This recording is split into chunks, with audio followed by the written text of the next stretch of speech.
Aprenda a instalar e configurar a Gcam Go no Moto E7 Play. Abra o aplicativo do Google Chrome e digite Gcam Brasil. O link para download também estará disponível na descrição do vídeo. Toque em Gcam Brasil, procure por desenvolvedores e dê um toque em ver versões.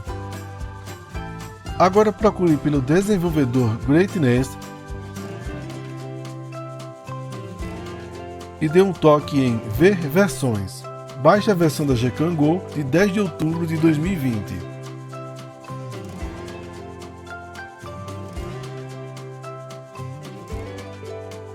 Toque em detalhes ou toque nos 3 pontinhos e em download para acompanhar o progresso. Após o download, toque no arquivo APK e faça a instalação.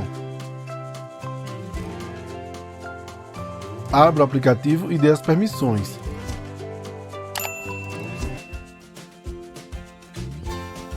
Ao tocar em configurações, você poderá basicamente ativar o modo noturno, mas isso fará alguma diferença à noite ou em ambientes com pouca luminosidade. Ao tirar uma foto, mantenha o aparelho bem firme até o fim do processo. Veja as fotos a seguir, faça os seus testes e diga nos comentários como ficaram as suas fotos.